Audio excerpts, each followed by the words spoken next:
Aujourd'hui, je te présente quelqu'un dont la voix t'a probablement déjà accompagné, que ce soit pour te réconcilier avec ton père en tant que père, avec ton banquier aussi, avec tes propres ambitions ou encore dans l'expérience catching en 2024. Fabrice Florent, c'est une des voix les plus marquantes de l'audio francophone. C'est big à dire, hein? Rien que ça. Fondateur du... Rien que ça! Fondateur du média Mademoiselle, qui a dirigé pendant 15 ans. Il a donné la parole à toute une génération de femmes bien avant que le mot safe space devienne un argument marketing. Il a aussi lancé des dizaines de podcasts, dont Histoire de Daron, Histoire de succès, Histoire d'argent, où il pousse les gens à se raconter sans filtre, mais toujours avec bienveillance. Et je parle d'expérience comme je fais partie de ses invités. Aujourd'hui, il se consacre à ce qu'il fait de mieux, écouter, poser les bonnes questions, puis accompagner les autres à faire la paix avec leur relation à l'argent. Fabrice, bienvenue! Ah, merci pour cette présentation, c'est trop chouette, hein. Dis Ben donc. écoute, ça me fait plaisir. Puis c'est pas dans mes habitudes, honnêtement, parce que d'habitude, j'ai les intros qui me sont fournies par les invités, littéralement, que j'ai introduit en début d'épisode, en fait, dans l'intro de l'épisode. Puis, comme je te disais en off avant, en faisant ma recherche pour cet épisode-là, je te dis, j'étais genre, hey, j'étais inspirée. J'étais comme, ben, va falloir qu'on le présente. Va falloir qu'on le présente un peu plus que ça parce que t'as fait tellement de choses. T'as essayé plein de choses. T'as été précurseur dans plein de différents types de projets, notamment le podcast. Fait qu'aujourd'hui, j'avais envie de te parler de trois choses qu'on n'aborde Mmh. pas assez ensemble, je te dirais. Ce que devient notre rapport à l'argent quand on fait le vrai travail nécessaire. À quoi est-ce que ça peut ressembler le succès qu'on n'a plus besoin de se prouver? Puis, qu'est-ce que ça fait d'être toujours en avance? Parfois trop. Est-ce que tu es prêt pour parler de ça? Allons-y, allons-y. Parfait. Ben écoute, parlons justement de relations d'argent parce que c'est le début que je vais parler. Tu as interviewé des centaines de personnes sur leur rapport à l'argent. Tu as vécu toi-même une transformation assez majeure. Est-ce qu'on peut dire qu'une relation saine à l'argent, c'est une relation qui est vivante, qui Mmh. évolue? Ah bah, oui, parce que quoi qu'il arrive, je crois que tant que c'est vivant, c'est pas, paralysé. C'est-à-dire que c'est un peu bête à dire, mais pour moi une relation comme tu dis, vivante à l'argent, c'est une relation qui est pas contrôlée par la peur. Parce que la peur Mmh. a tendance à paralyser, tu vois? Et pour moi, dès que tu commences à réfléchir à ta relation à l'argent et que tu commences à la remettre en question, en cause, tu commences à la travailler, effectivement, elle devient, comme tu dis, vivante et pour moi, déjà, ça veut dire que tu es sur le bon chemin. Donc Mmh. bien joué. Merci. Mais d'ailleurs, peux-tu me parler de ta propre transformation majeure par rapport à l'argent? Parce que ça a évolué à travers le temps. Ouais, assez que maintenant, t'en es rendu à aider les autres, à en parler Mmh. sur ton podcast aussi. Donc, c'est quoi un petit peu le parcours par lequel tu es passé pour en arriver là? Bah, alors moi, en gros, j'ai fondé cette entreprise, donc comme tu disais, qui s'appelle Mademoiselle, en 2005. Mhm. Donc j'avais 28 ans. Et que je vais Hem, faire une parenthèse par rapport à ouais. Mademoiselle, OK? Parce qu'en général, quand tu dis j'ai fondé Mademoiselle, les Français comprennent, puis je dis ah oui, c'est vraiment cool. Les Québécois comprennent fuck all. Fait que genre, il a fallu que je cherche, puis j'étais comme OK, c'est quoi cette affaire-là? Puis oh my god, il y avait combien de millions de visiteurs par année sur ce site-là? C'est énorme. Fin de la parenthèse. Il y Mais bon, avait voilà. il y avait l'air de rien aussi pas mal de lectrices québécoises, hein. Oui, bon, ben écoute, Il y avait je un faisais bon peut-être pas partie du lectorat à ce moment-là. Non, non, mais c'est sûr, mais je sais qu'on avait créé, il y avait tout un forum et on avait créé tout un pont justement entre la France et le Québec, un pont culturel, On où aime ça. on se faisait tu vois, moi j'étais allé au Québec justement et j'avais trouvé qu'il y avait beaucoup de culture française, là-bas et que finalement on avait assez peu de la culture québécoise, à l'époque, en retour quoi, tu vois? Donc Effectivement. je trouvais ça injuste alors que justement il y a plein de super artistes, au Québec et Mhm. à part, entendons-nous, Céline Dion, Oui, mais Garou. Céline, elle fait partie d'un pays indépendant maintenant. Oui, c'est ça. Ça reste comme notre joyau national, on s'entend, là. Mais bon, écoute, on a aussi Simple Plan. Ouais, Savais-tu? ouais, mais ouais, Oh ouais, tu mon vois, Dieu, il savait! à l'époque, il y a les Cowboys Fringants qui étaient arrivés Oui, aussi, en France et effectivement. j'avais trouvé ça chouette. Mais J'ai bref, j'ai tout ça jamais compris pourquoi les Cowboys fringants avaient percé en France, d'ailleurs.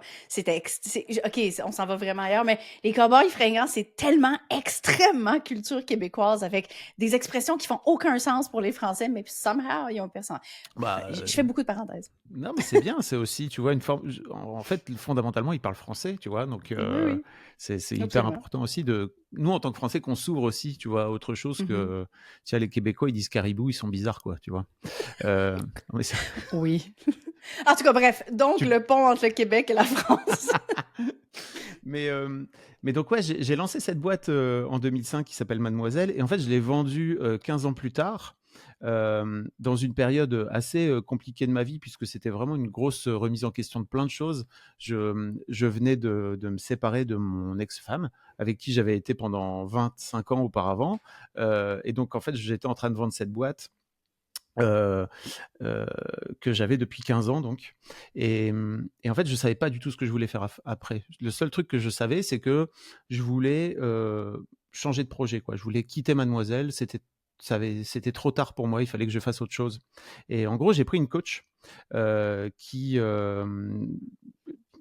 en me disant, en fait, elle va un peu m'aider, tu vois, à trouver ma voie, à voir un petit peu ce que je veux faire après. Et je me souviens très bien parce qu'en plus, elle avait le Covid à l'époque, donc c'était en visio. Euh, et elle me demande au bout de 3 minutes, qu'est-ce qui se disait sur l'argent chez tes parents?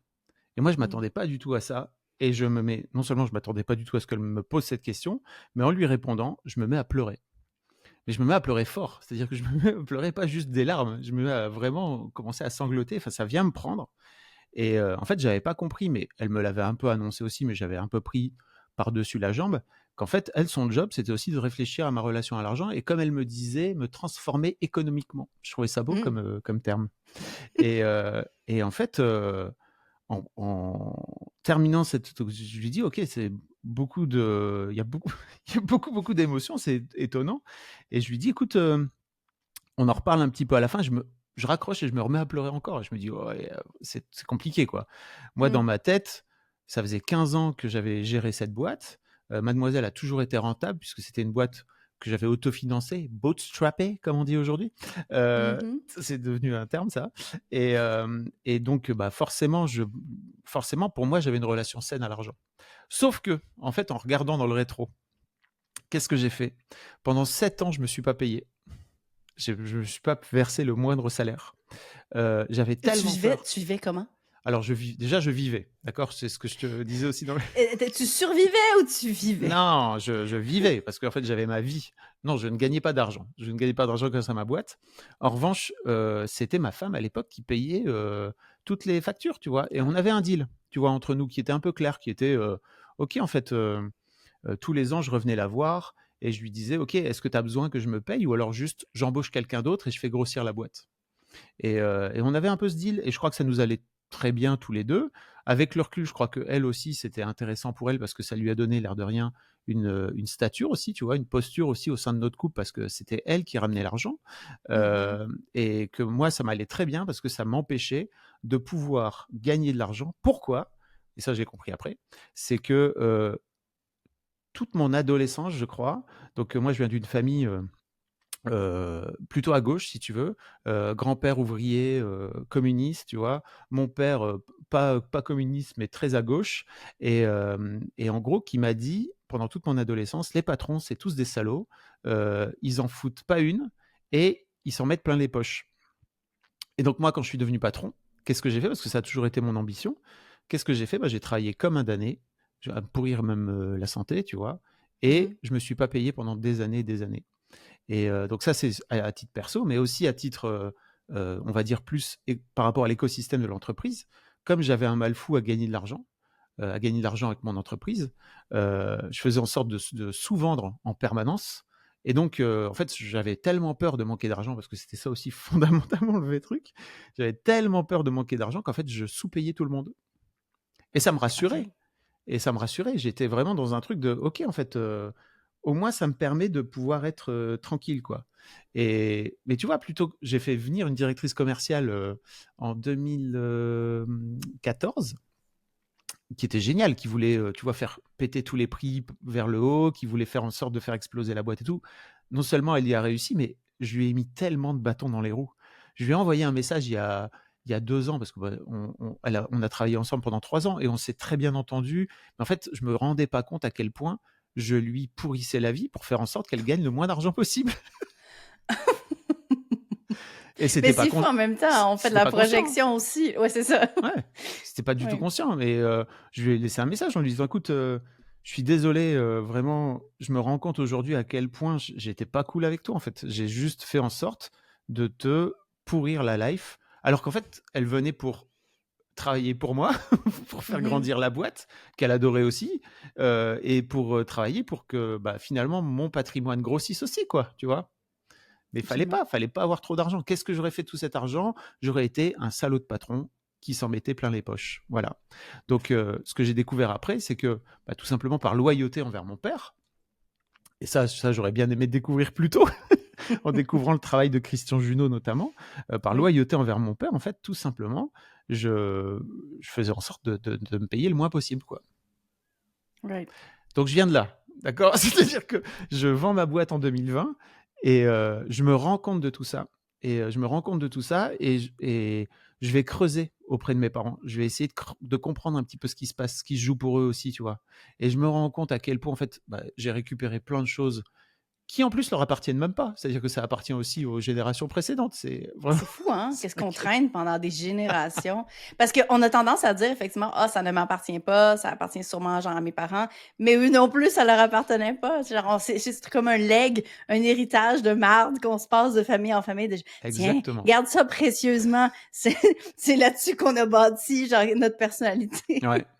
Et en notre personnalité, c'est exactement ça. C'est-à-dire qu'il y a un moment donné où, hem, je le dis souvent dans le podcast Histoire d'argent et c'est un truc que Christian Junod, qui c'est ce mec qui m'a formé après, Mhm. explique. Il fait ça depuis 15 ans et en gros, il dit: «Bah, l'argent, c'est un mur, c'est neutre, c'est un moyen de transaction, en fait, à la base et que si on vient lui redonner, finalement son rôle, bah, c'est totalement neutre et c'est nous, en tant qu'humains, qui venons projeter plein de choses qui n'ont strictement rien à voir avec ce moyen de transaction et très souvent, ce qu'on vient projeter, des, mmh, c'est justement, tu vois, typiquement des choses qu'on a héritées de nos parents sans même en avoir conscience. Parce que, et quand je parle d'hériter, c'est pas l'argent. Parfois, c'est de l'argent, mais là, pour le Mhm. coup, moi, Ouais, ça n'en ouais. était pas. Ça peut être des traumas, ça peut être des souvenirs, ça peut être des traumas familiaux dans le sens où il peut y avoir eu, tu vois, à un moment donné, dans ton arbre généalogique, une faillite, un vol, un truc vraiment traumatique qui a fini par traumatiser tous les gens, Ouais. si bien que si tu as de l'argent, on va te le voler. Mm. Donc il faut mieux en gagner le moins possible. Bref, ce sujet m'a tellement passionné quand j'ai commencé à creuser le mien que je me suis dit: «Mais il faut qu'on en parle, en fait» et donc j'ai commencé à faire ce podcast, qui s'appelle «Histoire d'argent». Je me suis rendu compte à quel point on avait toutes et tous des relations complètement fuckées à l'argent, et que et que, ça valait la peine d'en parler, quoi. Parce que surtout pour moi, le vrai truc, on en parlera peut-être un peu après, mais c'est que c'est tellement tabou. Pour moi, c'était encore plus tabou que le sexe. C'est-à-dire que Mhm. quand, j'ai commencé Mademoiselle, très tôt, on a commencé à parler de sexualité, tu vois?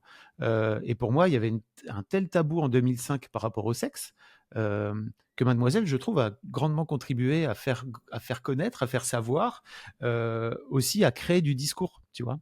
Mhm. À créer des discussions, tu vois? Entre les jeunes femmes qui lisaient Mademoiselle et cetera, que ça permet de faire dégonfler un petit peu la tension qu'il peut y avoir autour du sujet et bah, typiquement sur l'argent, je me suis rendu compte qu'on n'était pas du tout bien barré, quoi. Alors, c'est pas de problème pour en parler. Je sais pas trop comment ça se passe au Québec, mais c'est pas un problème pour en parler, techniquement. C'est-à-dire, OK, donc de venir emprunter de l'argent, de venir, tu vois, comment faire pour éventuellement avoir un meilleur salaire et cetera. Là, je vois que ça commence à se démocratiser, mais la psychologie qu'il y a derrière, la relation qu'on a à cet argent-là, c'est encore pas gagné, quoi. Il y a encore du Même chose au travail. Québec. Même chose au Mmh. Québec, honnêtement. Tu sais, genre, j'entends beaucoup de Français parler justement que c'est en France, c'est assez intense, mais puis si le seul indicateur de comment ça se passe au Québec, c'est moi, je suis pas, en général, je suis pas le bon indicateur de l'humain moyen. Fait que, mais reste que, tu sais, il y a aussi, puis j'ai écouté une série récemment qui a été produite au Québec, puis ils ont les 5, sont 5 ou 6? En tout cas, bref, femmes qui font énormément d'argent, que ce soit parce que c'est eux qui le gagnent, parce qu'ils sont entrepreneurs ou parce qu'ils sont femmes de, puis Mmh. bon, ils ont des projets, et ainsi de suite, puis ils les suivent dans leur vie. Ça s'appelle Vie de rêve, puis c'est 5, 6 Québécoises, tu sais. Puis je me rappelle qu'il y a une de ces Québécoises-là qui est Sonia Zarbatani, qui a déjà été sur le podcast il y a un moment. Et Sonia a été invitée à une émission qui s'appelle Tout le monde en parle au Québec, Mmh. qui est comme Très l'espèce connu. de Mmh. finale du dimanche, là, l'espèce de... Mmh. Puis pour parler de ce show-là qui venait juste d'être lancé, puis c'était tellement une espèce de dissection sur est-ce que c'est correct les femmes qui montent de l'argent, est-ce que c'est Mmh. tellement superficiel. On est encore là, là. On est encore là. Puis elle a extrêmement bien défendu son point, puis l'ambition, puis l'argent au final, tu sais, je veux dire, c'est correct de parler d'argent, puis c'est correct de le montrer aussi, puis après ça, de déconstruire toutes ces choses-là, on est encore là, tu sais. Est-ce que ça t'arrive encore d'avoir des tensions financières? Est-ce que tu considères que ta relation à l'argent, elle est parfaite maintenant? Elle est Mmh. guérie? Où Elle est-ce est que tu pas en es aujourd'hui? parfaite, elle est pas guérie, mais elle va beaucoup mieux, tu vois? Typiquement, là, je suis en train de déménager, je suis en train de tu vois, il y a ma fille qui va prendre son appart, ma fille aînée qui prend son appartement, ça va engendrer des frais et cetera. Je vois bien que ça crée encore chez moi des tensions, mais c'est des tensions qui sont divisées par 1000 par rapport à avant, quoi. Tu vois? Là où Oui. avant ça aurait été dans ma tête pendant des plombes et des plombes, là, il y a un truc où, tu vois, bah, j'y pensais hier matin dans ma douche, tu vois? Je me suis dit: «OK, juste, tu le vois venir», tu vois? Aujourd'hui, c'est vraiment de voir les émotions que ça me crée, de réussir à les reconnaître, de réussir à les, comment dire? À les regarder, à leur faire un petit câlin s'il faut, tu vois? Et en fait, de me dire à partir de là: «OK, c'est quoi le plan d'action?» C'est-à-dire qu'à un moment donné, plutôt que de juste rester dans le mental en permanence et d'entretenir la peur et de continuer à avoir peur, de me dire: «OK, donc après, une fois que tu l'as vu, une fois que tu l'as reconnue cette peur, une fois que tu l'as acquiescée, que tu l'as accueillie, c'est quoi la suite, quoi? Donc qu'est-ce que tu vas faire?» Et alors qu'avant, et tu vois, j'ai des clients, tu disais tout à l'heure que je faisais du coaching, donc ouais, je fais du coaching et j'ai des clients qui ont de l'argent, hein, tu vois, qui arrivent à se payer un coaching. Mon coaching, il est assez cher. Hem et heu et en fait, ça leur prend la tête en permanence. Et tu vois, typiquement, j'ai un appartement à Paris, qui, me coûte 2 000 € par mois. En fait, c'était horrible parce que pendant tout un temps, je culpabilisais tellement de payer cet appartement si cher qu'en fait, tous les mois, à partir du moment où ça allait revenir, je me disais: «Putain, ça y est, je vais encore repayer 2 000 € par mois pour cet appart». Mmh. Et puis un jour, j'ai compris que, en fait, j'adore vivre dans cet appart. J'adore vivre dans cet appart, je travaille dans cet appart. Il y a des gens qui viennent pour mes interviews dans cet appart et qui me disent: «Putain, il est trop chouette cet appart, c'est trop chouette ce quartier». Je suis là: «Eh oui». Et donc en fait, j'ai switché et depuis je suis là. En fait, c'est une partie de ce que j'estime être ma vie riche, quoi, tu vois? Mmh. Certes, c'est cher et je entends bien que c'est cher, mais j'ai arrêté de me pourrir la vie avec ça. Et je crois que c'est ça le vrai problème de quand on a des soucis de relation à l'argent, c'est que c'est en permanence là. Parce qu'en fait, l'argent est tout le temps dans nos vies, en permanence. J'ai cherché, hein. Ça fait 4 ans que je réfléchis à est-ce qu'il y a un truc qui régit plus nos vies que l'argent en dehors de la communication, tu vois? On est en train de parler, toi et moi. Bah, j'ai pas trouvé. C'est quand même vrai. Je veux dire, dans n'importe juste où est-ce que tu es physiquement en ce moment est dicté par le niveau d'argent que oui, où est-ce que tu es né, tu le Mmh. contrôles pas, mais à partir de ce moment la suite, tu sais, tu as parlé, c'est cher à Paris. Moi, je suis comme, ben, oui, c'est vrai, c'est en euros, hein. J'essaie de calculer ça en canadien. Mais tu sais, je sais qu'à Montréal, ça coûte plus cher que vivre en banlieue, tu sais, je le Mmh. sais, mais en même temps, c'est un choix de vie. Fait que de le framer différemment puis de dire, à chaque fois que je paye ce loyer-là sur ben, mon hypothèque, finalement, qu'est-ce que ça m'amène comme qualité de vie? C'est aussi une espèce de changement de perspective qui Mmh. t'aide à apprécier qu'est-ce que ton argent t'amène au lieu de dire ah non, ça sort de mon compte, puis tu sais, c'est terminé, puis je le reverrai plus aussi, tu sais. Il Est-ce part! que oui, il part, il reviendra jamais. Je- Mais est-ce que la relation à l'argent, selon toi, est un baromètre de notre évolution personnelle? Mmh. Alors là, tu touches à un sujet intéressant, c'est que donc, bah, ça va faire, ça fait 150 épisodes que j'interviewe des gens, donc 150 relations à l'argent différentes. Mhm. Donc je me suis formé, je coach des gens aujourd'hui et cetera. Hem, c'est intéressant parce que comme je l'ai dit plus tôt, comme on vient projeter des choses dessus, et des émotions et des traumas et des souvenirs, en fait, plus on a réglé ces soucis-là en nous, plus on a fait en sorte de les rendre plus sereins en nous, moins on va venir le projeter sur l'argent. Et donc très régulièrement, j'ai des clients à la fin du coaching qui me disent: «Mais on n'a pas du tout parlé d'argent». Je suis là: «Ouais, et pourtant ta relation à l'argent, comment ça va?» «Bah, ça va beaucoup mieux». «OK».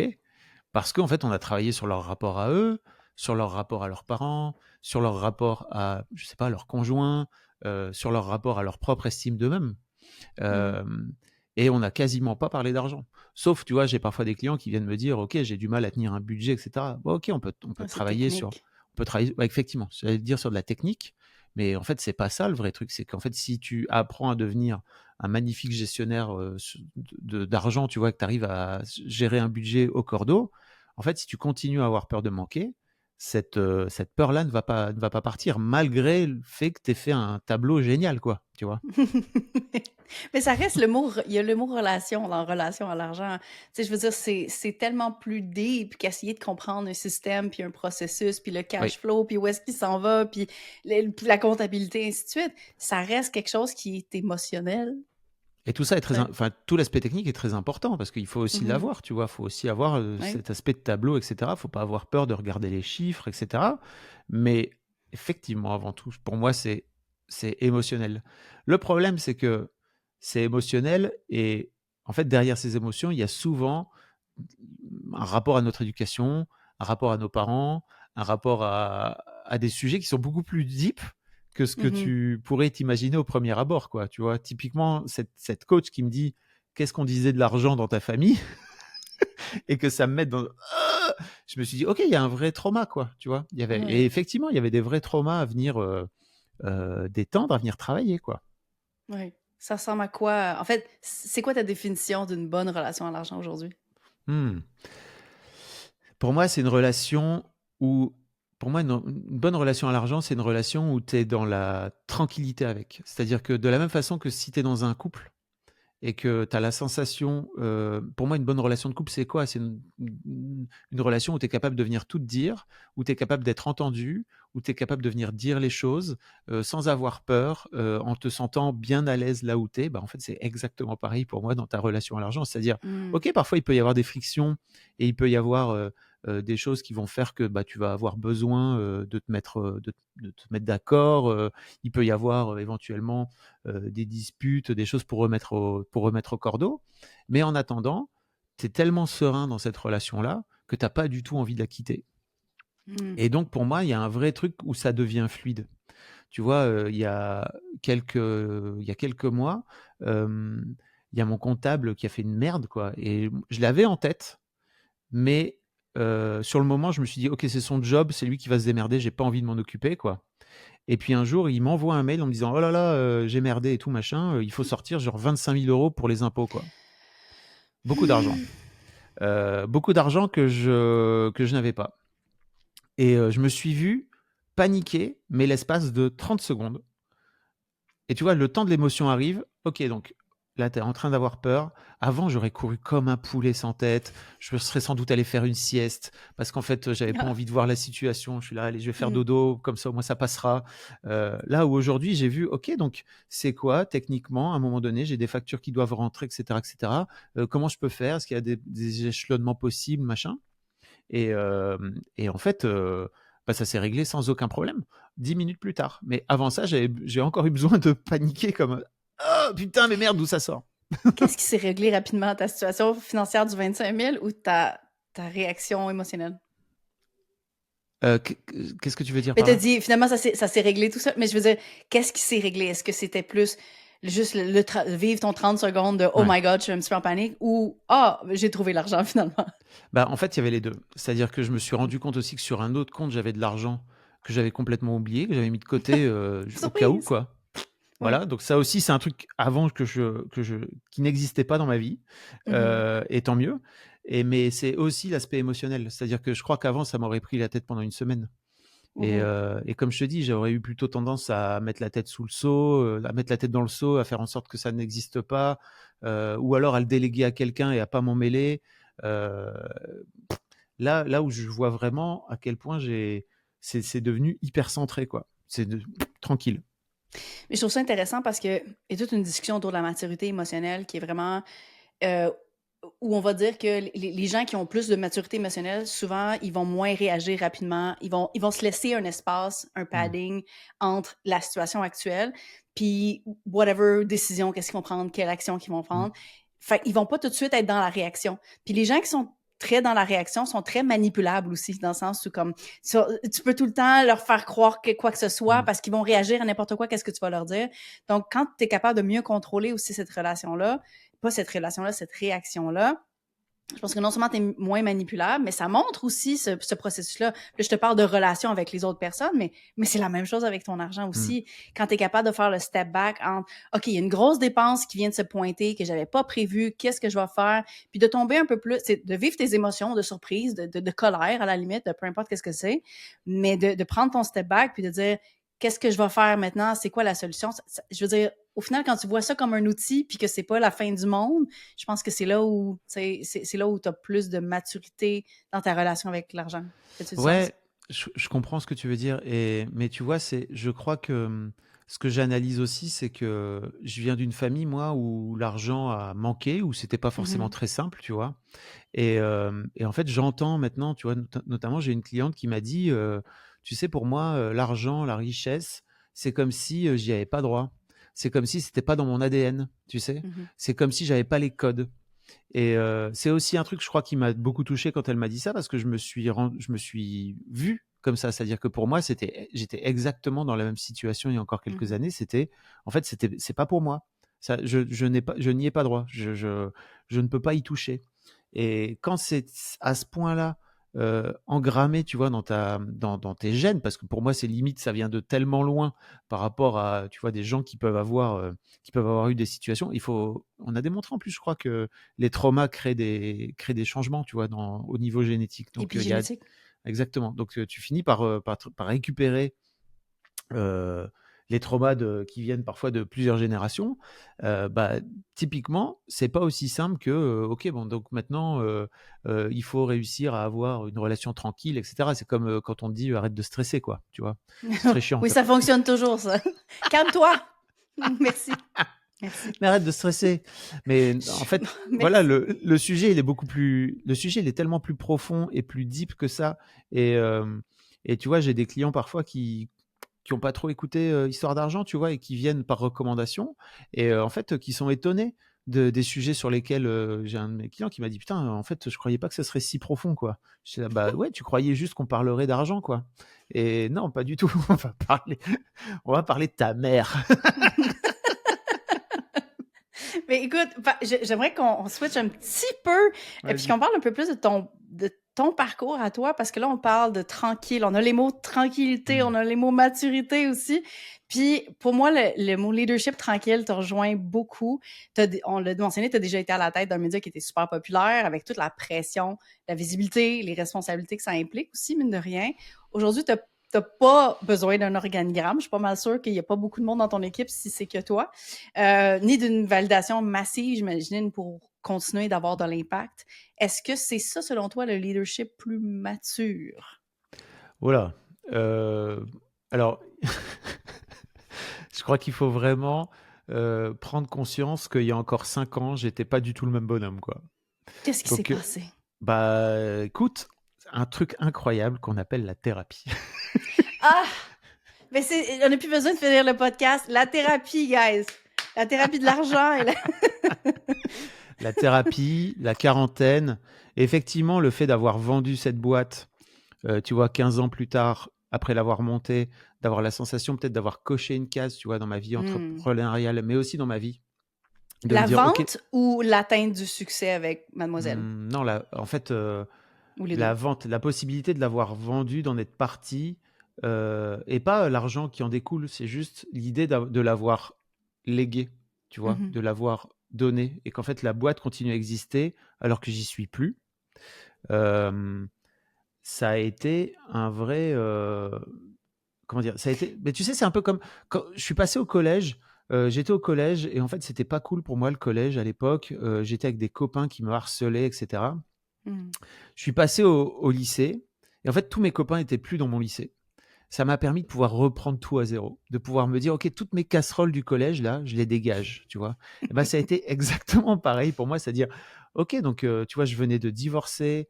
On n'en a pas parlé, mais un an avant ça, il y a mon associé qui est décédé très brutalement, tu vois, qui avait 15 ans de plus que moi, qui était un peu ma figure paternelle, euh, qui m'a appris plein de choses dans la vie, qui m'a propulsé dans la vie, que j'ai rencontré quand j'avais 20 ans, et qui est mort comme ça en l'espace de 10 minutes, ça remet les Wow. choses à plat, hein, tu vois, ça remet vraiment le truc de, ok, donc la vie est courte, qu'est-ce que tu décides de faire de ta vie? En tout cas, c'est vraiment la question que je me suis posée, et de me dire, ok, donc maintenant tu veux aller c'était bien là, toute cette période où tu as eu plein de salariés, tu as eu plein de gens, ta boîte elle a eu du succès, on a, tu vois, enfin, je sais même plus tout ce qu'on a fait avec Mademoiselle tellement on a fait de trucs quoi, mais en fait ce média était vraiment un média incroyable. Bah, maintenant, de quoi tu as envie? Bah, j'ai envie d'un truc, plus tranquille. J'ai envie d'un truc avec, effectivement moins de gens dans mon équipe. J'ai envie d'un truc qui soit centré autour de moi, plutôt que je me sacrifie sur le projet. J'ai envie de gagner de l'argent de façon très sereine. J'ai envie d'explorer plein de choses que j'ai pas pu explorer pendant ces 15 ans-là ou ces 20 ans-là. En plus, je venais de divorcer, donc si tu veux, j'ai aussi exploré un truc incroyable, c'est que j'étais depuis 25 ans, avec ma femme à l'époque, donc j'avais jamais daté de ma vie du tout, tu vois. Donc Same. j'ai aussi découvert l'amour à plus de 40 balais. C'est là, ok, qu'est-ce qui se passe? Et tu vois, Honnêtement, là, si justement, plus, ça fait plus de 15 ans que j'étais avec mon chum, puis si j'étais pour commencer à dater aujourd'hui, je me sentirais, genre, désemparée. Je serais genre, une application, genre, je sais pas comment t'as fait, chapeau, bah, chapeau. j'écoute, on s'est mis avec ma femme en 95. Donc autant te dire que, tu vois, il y avait pas, non seulement il n'y avait pas d'application, mais il n'y avait pas d'internet, ou tout Fair juste. enough. Fair enough. Donc, tu vois, d'aller aussi explorer, d'avoir du temps aussi pour moi, pour explorer justement plein de choses que j'avais pas eu le temps d'explorer auparavant. Euh, et en fait, tout ça m'a amené aussi à travailler énormément sur moi. Parce que, en fait, c'était tellement de deuil, justement, tu vois, en dehors du deuil de mon ami, de la mort de mon ami, ça a été le deuil de plein de choses, le deuil de ma vie maritale, le deuil de ma vie entrepreneuriale. J'avais pas d'autre choix, en fait. Tu vois, que d'aller travailler sur moi et que d'aller bosser. Et en fait, comme je suis plutôt du genre curieux, j'y suis allé à fond, hein. J'y suis allé, j'ai plongé quoi. J'ai plongé dans le grand bain et je me suis bien pris des claques dans la gueule, des bonnes claques, des très très bonnes claques. Right. Mais génial parce que tu vois avec le recul, je le referai mais tous les jours et je le referai. Tu vois là, ma fille, elle est elle a sa psy depuis qu'elle a 8 ans quoi. Tu vois, je vois à quel Ouais. point sa vie à 19 ans, 18-19 ans, n'a strictement rien à voir avec celle que j'avais à 18-19 ans. Elle est tellement plus alignée par rapport à ce qu'elle veut. Ça l'empêche pas de galérer, tu vois, d'avoir peur, etc. Mais je crois que moi, en fait, j'étais juste en mode, ok, je vais apprendre à tout faire en même temps. Et tu vois, quand tu dis leadership tranquille, je crois que si il y a des anciennes de mes salariés qui écoutent, elles vont se marrer parce que j'étais pas du tout tranquille, hein. J'étais, Non? bah non, en fait, j'avais un j'étais stressé en permanence. En fait, j'avais peur comme je te disais, j'avais peur de manquer d'argent. Donc, en gros, Mhm. j'avais peur que la boîte, elle coule. C'était ça, au fait, hein, au final. Et globalement, je crois que je mettais la pression beaucoup aux gens, quoi, tu vois. Mais parce que moi-même, je me mettais la pression. Et donc, j'avais aussi ce truc, je crois que beaucoup de patrons devraient avoir, qui était, en fait, moi, je pars du principe que quand les gens sont pas à la hauteur, bah, et qu'ils ont plus envie, parce que c'était pas être à la hauteur, parce qu'être à la hauteur, ça veut dire que c'est pas grave, tu dois apprendre et c'est cool. Mais quand les gens avaient plus envie d'être dans la boîte, en fait, à un moment donné, je leur disais, mais en fait, il faut partir maintenant, il faut que tu laisses la place à quelqu'un d'autre. Mhm. C'était, c'était parfois dur à, tiens, qu'est-ce qu'il fait? J'ai aucune idée. T'es-tu encore là? Ouais, Ok. you can Je te turn. vois plus. Ah, il faut, bon, il me dit, attends, ah, ça marche ça. Ça va. Ok. C'est C'est la ma caméra caméra, qui a lâché? elle a arrêté Et puis de, batterie? ouais, je sais pas. Bon, ok. Bon, peu importe, c'est pas grave. On Podcaster, continue donc. podcasteur professionnel. Voilà. Euh, et attends, où est-ce que j'en étais? Euh, j'ai été stoppée avec Ouais. le message, mais les salariés, puis comment est-ce que tu étais stressé, puis Ah ouais, la... Oui. j'étais stressé. J'étais stressé. Et en fait, je crois pas du tout avoir été un leader tranquille. Et surtout, j'étais en train d'apprendre. C'est-à-dire que j'étais en Mhm. train d'apprendre en permanence ce que c'était que, justement, avoir son entreprise. J'ai commencé ça quand j'avais 28 ans. Tu m'as entendu dire, les patrons, c'est tous des salauds, ils s'en mettent plein les fouilles et et ils en foutent pas une. Bah, moi, en fait, je savais pas du tout ce que c'était qu'être mon propre patron. Je savais même pas qui j'étais moi, en fait, fondamentalement, tu vois? J'étais trop jeune, c'était idiot. Donc bref, voilà. C'est trop drôle parce que j'ai montré à ma nouvelle compagne une vidéo de moi en 2007 et elle me disait mais qui est cette personne en fait? J'ai l'impression de ne pas la connaître. Je suis là oui, je suis d'accord avec toi. Moi aussi j'ai pas l'impression de la connaître. C'est fou quand même l'évolution, mais est-ce que justement laisser Mademoiselle derrière puis le vendre, il y a plein de choses que j'aurais aimé mentionner tantôt, mais l'espèce de le feeling aussi que tu as mentionné qui était validant de Mm. vendre ça. Est-ce que c'était une espèce de feeling de legacy? Ouais, exactement. J'avais l'impression que en fait ça s'était fait et que mademoiselle pouvait vivre sans moi. Parce qu'en gros ce qui s'est passé c'est que je voulais vendre la boîte 2 ans auparavant. Et j'avais trouvé, quelqu'un avec qui, je m'entendais super bien dans un groupe et tout, avec qui, ça aurait matché et en fait, je lui avais dit qu'en fait, je voulais partir et cette personne m'avait dit: «Écoute, je crois qu'on n'y arrivera pas sans toi». Et c'est vrai qu'en fait, à l'époque, j'avais pas du tout structuré la boîte pour qu'elle, fonctionne sans moi. Donc en fait, pendant 2 ans, 2-3 ans, j'ai tout fait pour faire en sorte d'avoir des managers et Mm. d'avoir des managers que j'ai formés au management, enfin voilà, à qui j'ai appris aussi le métier de manager. Moi aussi, ça m'a permis de pouvoir, devenir un meilleur manager, je crois, parce que ça m'a permis de pouvoir monter d'un cran, de pouvoir peut-être, hem, arrêter d'être juste dans le faire au quotidien, qui devait être pénible pour tout le monde parce que je savais exactement ce que je voulais, tu vois? Et la délégation, même si je l'avais comprise, il y avait certains endroits où je voulais surtout pas déléguer et c'était dur pour moi je crois que ça a été dur pour moi de travailler avec moi d'une manière générale. Même si ça a dû être génial par plein d'aspects, ça a dû être chiant par plein d'autres. Est-ce que t'as parlé de deuil aussi, tu sais, Mmh. est-ce que quand t'es parti, t'as vécu un genre de deuil de la grandeur du projet ou est-ce que c'était plus une libération ou peut-être un peu des deux? Un peu des 2, hein, mais Mmh. ça a d'abord été une grande libération pendant tout l'été. J'ai dû prendre 3 mois de vacances, c'était incroyable et en fait, en Ouais. rentrant de vacances, j'ai commencé à me remettre à me dire: «OK, je vais travailler quoi, faut aller travailler». Alors qu'en fait, tu vois, je m'étais juste dit: «Je vais garder mes podcasts et je vais pouvoir, continuer à faire mes podcasts en attendant de trouver le truc que j'ai envie de faire après» et je me suis rendu compte que, bah, j'avais rien à foutre en fait. C'est-à-dire qu'une fois que j'avais fini mon podcast de la semaine, qui me prenait en gros, 2 heures, 3 heures par semaine, bah, j'avais plus rien à faire et donc ouais, ouais, ça a été un vrai, vrai deuil et ça a été un vrai deuil et c'est un vrai deuil pour tous les entrepreneurs, les entrepreneuses qui s'arrêtent, en fait, tu vois? Peu Ouais. importe qu'ils aient vendu ou pas vendu, que la boîte s'arrête d'une manière ou d'une autre. Quand à un moment donné, tu as créé ton identité, ta personnalité autour d'un projet entrepreneurial, quel qu'il soit et Mademoiselle était d'autant plus fort c'était un projet médiatique. Donc si tu veux, il y avait voilà, bah oui, tu connais, avec tes cheveux Un roses peu. là. Ben, je pensais à catching, mais continue. Bah ouais, mais c'est pareil en fait. Mhm, mhm. Mmh mh, mmh. Bah, il y a aussi un vrai deuil de dire: «OK, en fait, c'est une fin» et je crois que j'ai mis un peu de temps à comprendre qu'en fait, derrière une fin, il y a toujours un renouveau, quoi, tu vois? Il y a toujours un début Mm, derrière. Ouais. 100%. C'est quoi ta définition du succès aujourd'hui? Oh là là, attends, c'est vache parce que c'est une question que j'ai pas mal posée. Hem, c'est en fait Miroir. ouais, hem, je crois que ma définition du succès est très simple. C'est, de réussir à m'inventer la vie que j'ai envie de m'inventer, avec le plus de liberté possible et le moins de contraintes possible.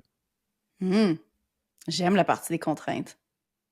Parce qu'on parle souvent de la partie de la liberté, mais c'est tellement vague, genre c'est tellement large. Puis ça veut vouloir dire n'importe quoi pour n'importe qui aussi. Mmh. Pour certaines personnes, c'est vraiment une liberté physique. Genre, ils veulent vraiment aller voyager, ce que j'ai fait, check. Mais une Mmh. fois que t'as pas ça, après ça, c'est les heures. Mais une fois que tu contrôles tes heures aussi, c'est quoi ta liberté, tu sais? Mais les contraintes, je trouve ça intéressant. C'est comme une espèce d'angle un peu plus spécifique. C'est quoi les contraintes maintenant que tu veux plus avoir? Bah, j'en ai plus beaucoup, hein. Ben, Franch tant mieux. franchement, tu vois, là, typiquement, je te disais que je suis en train de déménager. En fait, j'ai plus envie de vivre à Paris, donc je vais quitter Paris, je vais aller vivre au bord de l'océan. Ton bel appart. Ah oui, mais là, l'océan. OK, Ah fair désolé mon enough. bel appart. Oupsie! Mon mon bel appart, l'océan, tu vois? Vraiment. Ouais, mais là, Enfin tu vois, bon, il est comme c'est disponible pour quelqu'un d'autre. exactement Ouais. et donc non, je vais aller vivre près de l'océan et en fait, hem et tu vois, de me dire: «OK, à partir de cette nouvelle vie-là, comment je vais réinventer, plein de choses qui font que je vais créer autour de la liberté, le moins de contraintes possible» et Mmh. je le vois venir, gros comme une maison, c'est-à-dire que ça va être incroyable. Parce que je vois, tu vois, typiquement, auparavant, j'avais un mal fou à envisager de faire des interviews, en visio. Bah, ça fait, 1 an que je fais de plus en plus d'interviews en visio, parce que pour moi, l'interview en visio, c'était vraiment moi, j'ai besoin d'avoir les gens en face de moi, Je comprends. j'ai C'est besoin tellement de différent. tu vois, j'ai besoin de les toucher limite, avec consentement bien sûr, mais tu vois, j'ai besoin de les Je avoir oui. devant moi pour, ressentir un peu mieux ce qu'ils pensent et cetera, voir mieux ce qui se joue pour eux et en fait, j'ai fait, pas mal d'interviews là, ces derniers 6 mois en visio avec des gens à l'étranger et cetera et je me suis vu en fait me dire: «Mais non, tu arrives à faire des interviews excellentes, quoi». Donc, tu Mmh. vois, je m'étais mis une contrainte tout seul dans la tête, hem, qui venait sans doute aussi valider le fait que je vivais à Paris et pas, à l'endroit où je voulais vivre près de l'océan, tu vois? Il y a un peu un truc sans doute inconscient qui s'est joué et en fait, en explorant un petit peu cette contrainte-là et en me disant: «OK, bah, comment tu pourrais faire autrement?» j'ai vu qu'en fait, j'en ai plus besoin, quoi. Right. Il y a des affaires encore des affaires contraintes, des idées qu'on se fait. Tu sais, moi, au contraire, j'ai commencé, via visio parce que j'avais pas d'autre choix, Mmh. dans le sens où prendre l'avion, ça coûte des petits sous quand même. Donc puis c'est sûr qu'il y a plein de monde super intéressant au Québec aussi, mais si je voulais pas me limiter, j'avais pas vraiment le Mmh. choix. Puis après ça, mais c'est presque de rester encastré dans ce modèle-là, au contraire, puis de dire: «Non, mais c'est moi, puis là, sortir du studio, ça coûte cher, puis là, les gens, ils voudront pas venir au studio parce que, ben, il va falloir qu'ils choisissent une date, puis c'est bien trop». Tu sais, je veux Mmh. dire, on va leur demander peut-être en premier, genre, tu sais, Voilà. ce genre de truc-là. Je sais pas. Mais écoute, je vais passer à ma dernière section de cette entrevue-là parce que je pense que c'est un sujet qui t'intéresse aussi. Le coût d'être trop en avance. Tu as fait des projets qui étaient souvent en avance sur ton temps, que ce soit en lançant un média qui était assez féministe aussi en 2005, en donnant la parole aux pères bien avant que ça soit vraiment trendy Mmh. aussi, en parlant d'argent dans un podcast qui était assez intime. Est-ce que tu as vu ces intuitions-là finir par être reconnues par le public, par tes pairs, ou est-ce que le fait d'avoir été trop tôt, des fois, ça t'a freiné ou ça t'a même découragé? Waouh, c'est une question, métaphysique, quoi, hein. Non, mais c'est vrai, c'est vrai. Si tu vas unlocker le Big Bang, si tu réponds, réponds pas finalement. Non, mais, comment dire? Hem, je t'avoue que j'ai jamais regardé ce que les concurrents faisaient OK. parce que ça m'intéresse pas. C'est-à-dire que pour moi, ce qui m'intéresse, c'est de faire le truc que j'ai envie de faire et c'est tout. Hem, je crois que parmi les pairs, comme tu dis, il y a pas grand monde qui est prêt à reconnaître effectivement que Mademoiselle a été, précurseur, par plein d'aspects et en gros, vraiment, en 2012, être féministe, c'était pas facile, hein. C'était pas cool, c'était pas trendy. Hem, on a fait notre premier article sur, le harcèlement de rue, en 2012 sur Mademoiselle, bien avant que tout le monde en parle, hein et d'ailleurs, c'est marrant parce que j'ai mon directeur commercial à l'époque, il avait été chercher le premier article national dédié au harcèlement de rue, c'était en 2014, donc 2 ans avant. Et nous, entre-temps, on avait fait plein d'articles sur le sujet, tu imagines bien, parce que c'était vraiment devenu un sujet pour Mademoiselle. Hem et et en fait, à l'époque, quand on sort cet article, on a vraiment la moitié de nos lectrices qui nous disent: «Merci, merci de dire tout haut, ce que je suis en train de vivre tout bas» et cetera et l'autre moitié qui vient nous insulter en nous disant: «Ça va, vous nous cassez un peu les ovaires, enfin vous en gros, Oui. c'est sympa, c'est des compliments, c'est cool quoi. Arrêtez d'en faire de trop quoi». Et hem et et je comprends en plus, tu vois? Parce que c'est comme c'était un sujet tout nouveau, avant de prendre conscience que, bah, effectivement, en fait, tu as des mecs, qui viennent t'arrêter, alors à l'époque, en tout cas, tous les 10 mètres, bah, en fait, c'est pénible et c'est compliqué. Il y a aussi, j'imagine qu'il doit y avoir une partie de toi qui a surtout pas envie de voir ce truc-là et qui préfère le voir comme un compliment plutôt comme une mini agression à chaque fois, quoi. Je peux Mmh. comprendre. Hem, mais ouais, d'une manière générale, les pères ont il y a pas beaucoup de pères qui ont reconnu, comme tu dis, heu, le fait d'être en avance et je t'avoue que, hem, je suis un peu j'ai décidé un peu de m'en foutre, tu vois? C'est-à-dire qu'à un moment donné, Tant il y mieux. avait un vrai truc d'ego derrière tout ça qui était, OK, en fait, mademoiselle était féministe avant que ce soit cool, quoi. Mais je crois que le truc derrière tout ça, c'est que c'était surtout mon ego qui voulait, qu'on reconnaisse qu'en fait, mademoiselle était féministe avant que ce soit cool. Donc merci pour mon ego, parce que ça me fait plaisir que tu le reconnaisses. Ouais. Mais en fait, pour moi, le seul truc qui comptait et tu vois, c'est marrant parce que c'est vraiment des discussions qu'on avait eues à l'époque, avec les journalistes de l'équipe, qui me disaient qu'on n'était pas assez, cités, on n'était pas assez reconnus d'une manière générale, dans les autres médias, alors qu'en fait, on débusquait parfois des trucs, on faisait des enquêtes et cetera et on était assez peu repris. Ou alors, que les autres médias préféraient citer d'autres médias qui nous citaient, tu vois? Plutôt que de nous citer nous directement. Oui. Et mais je comprends, tu vois? Et moi, je leur disais: «Mais en fait, je suis désolé, mais moi, je m'en fous». C'est-à-dire que pour moi, tout ce qui compte, c'est que nos lectrices le savent et Mmh. que nos lectrices savent qu'en fait, nous, on est là et que nos lecteurs d'ailleurs aussi, parce qu'il y avait des mecs qui nous lisaient, savent qu'en fait, on est là et qu'on est là depuis longtemps et que, tu vois, je reçois encore aujourd'hui, alors que ça fait 5 ans que j'ai vendu, hem, des messages, de femmes qui disent, «Bah, moi, je te lis, j'ai découvert Mademoiselle quand j'étais au lycée. Merci beaucoup parce que ça m'a permis de construire la femme que je suis aujourd'hui. J'ai appris plein de choses et ça m'a vraiment, éduqué, tu vois, à plein d'aspects». Mmh. Moi, il y a que ça qui compte, quoi, tu vois? Mais je trouve ça super intéressant parce que, tu sais, quand tu es précurseur dans un quelconque sujet, dans une quelconque niche, tu vas être tout seul pendant longtemps. Genre, tu vas être tout seul, que ce soit à travers tes pairs, mais Mmh. que ce soit les gens qui te comprennent. Genre, tu sais, même émotionnellement, c'est difficile des fois de défricher, je sais pas si c'est une belle expression Ouais, c'est ça. québécoise ou pas, mais Mmh. de défricher finalement le chemin, tu sais. Puis j'aime que tu parles de la partie d'ego parce que ça me rappelle, c'est quand j'ai commencé en business, moi, j'étais partner avec mon chum, puis mon chum qui parlait d'alimentation, de santé alternative aussi, ce genre de trucs-là. Puis c'est un running gag encore aujourd'hui. Je pense qu'on en a parlé la semaine passée. On était en 2012, justement, puis il parlait 2013, peu importe, puis il parlait que la qualité des huiles d'olive était pas bonne, puis que il fallait vraiment faire attention parce que c'était trashy, puis tout. Puis ça a pris puis ça l'a fâché pendant longtemps que 5 ans, 7 ans plus Mmh. tard, là, les gens recommencent à en parler comme si c'est neuf. Genre, puis là, ça le fâche parce qu'il est comme, oui, mais moi, j'en avais parlé, tu sais, genre en 2012. Puis tu sais, il est vraiment dans son.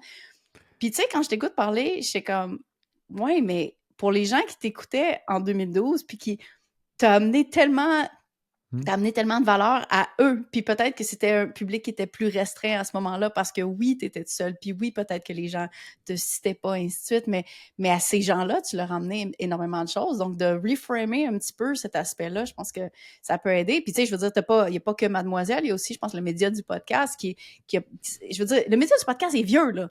Il y a comme eu une renaissance un Ouais. peu plus tard, mais je veux dire, ça fait longtemps. Puis, tu sais, Mané, je sais pas si c'est ton expérience, mais tu sais, au début, quand les gens comprennent pas encore c'est quoi que tu fais, puis c'est quoi le médium, puis c'est pas dans leurs habitudes, tu fais comme, oui, mais mon contenu est bon.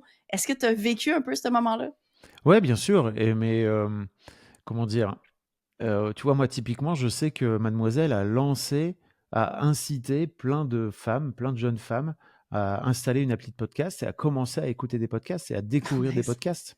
Parce que pour moi, c'est ça le truc le plus dur, en tout cas à l'époque, c'était: «OK, comment tu fais pour écouter un podcast?» Parce qu'il y avait pas les podcasts sur Spotify, Ah, ouais, ouais. il y avait pas les podcasts, aussi simples d'accès qu'aujourd'hui. Hem Et pour moi, c'était vraiment l'objectif, tu vois? En fait, viens écouter des podcasts et découvre d'autres podcasts en passant, quoi. Mais moi, j'ai embauché donc Louise qui est devenue par la suite, qui a fait plein de choses en 2016 pour qu'elle fasse spécifiquement des podcasts. Ça faisait déjà 2 ans qu'on en faisait très régulièrement, quoi. On faisait des lives, on faisait des lives sur Twitch. Mais à l'époque où Twitch ne faisait que du jeu vidéo, donc nous on faisait des lives qui étaient un peu des émissions. En gros, c'est un peu des émissions de radio, tu vois, des émissions de débat, de discussion. Et en fait, Twitch nous bannissait systématiquement parce Ouais. que en fait, on parlait pas de jeux, on faisait pas du jeu vidéo, donc on n'avait pas le droit d'être sur OK. Twitch. Donc, et puis un jour, YouTube a décidé de lancer sa truc YouTube Live là, et donc on a pu enfin faire du live. Mais ouais, c'était marrant. Est-ce que tu cherches à être premier? Mais non, pas du tout. Non, pourquoi tu dis Est-ce que ça? c'est une question de courage? Non, mais dans le sens où, tu sais, quand tu choisis, tu prends une décision éditoriale, tu prends une décision de format qui est contre un petit peu, c'est quoi, qu'est-ce qui est mainstream. Il y a une partie de courage, tant qu'à moi, là-dedans, de genre, ben, je vais essayer, je sais pas qu'est-ce que ça va donner en termes de lectorat, en termes de réponse. Comment est-ce que tu vois ça? C'est vraiment le sujet. En fait, une fois que le sujet est là, je peux pas faire autrement que d'en parler. Hmm. C'est-à-dire que, ouais, c'est comme ça. C'est-à-dire que tu vois, le podcast sur la paternité en 2017, en vrai, ça fait déjà 2 ans que j'y pense, hein. C'est juste que j'avais pas pris le temps jusque-là. Euh, et à ce moment-là, je suis là, en fait, j'ai envie de le faire pour moi avant tout. Et tu vois, typiquement, Histoire d'argent, je l'ai fait pour moi. Là, je suis en train de réfléchir à faire un podcast sur la mort pour parler Oh pour my. parler du rapport. Oh my. Dis-moi que c'est pas ton dernier podcast. Mais non, mais je trouve ça quand même intéressant que tu parles de ça parce que tantôt, je voulais te poser une question, puis bon, la conversation n'est pas allée là-dedans. Est-ce que tu crois que les leaders puis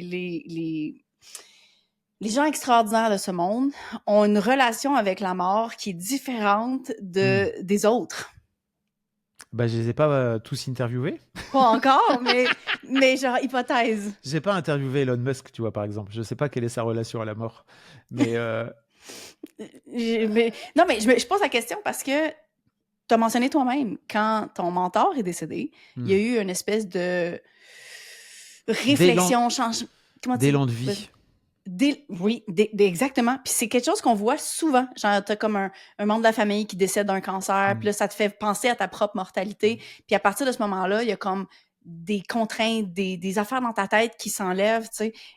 Est-ce que cette relation, perception de la mort, de ta propre mortalité, et peut-être que tu n'as pas encore la réponse, justement, mais pose ça dans tes épisodes de podcast. Alors, devine pourquoi j'ai. Mon Dieu, je sais Are pas si you je vais trouver ready? la réponse. Oui. En gros, j'ai fait un stage de 5 jours sur la relation à la mort. Et on n'a pas le droit du tout de parler de ce qui se passe dans ce stage parce qu'il y a un côté un peu confidentiel, quoi, tu vois, que je peux comprendre. En revanche, il nous propose, il nous donne la possibilité de pouvoir parler d'un seul exercice qu'on a fait. Tu veux que je te raconte ou pas? Oui, vas-y. Je suis full curieuse. En gros, donc ça se passe dans une grande maison où il y a une sorte de grande pièce dans laquelle tous les jours on travaille, tu vois, on réfléchit, on fait des exercices, etc. Et en gros, ils nous demandent à la fin de journée de ne pas aller dans cette salle-là parce que le soir, on va faire un rituel. Ok, très bien. On se pointe le soir, ils ouvrent le rideau, la pièce est plongée dans le noir avec plein de bougies partout. Et au milieu de la pièce, 3 cercueils. 3 vrais cercueils qui sentent le pain, tu sais. J'imagine que tu parles de l'arbre, là. Je comprends que c'est la France, là, mais... Ils sentent pas la baguette. C'est un peu trop thématique.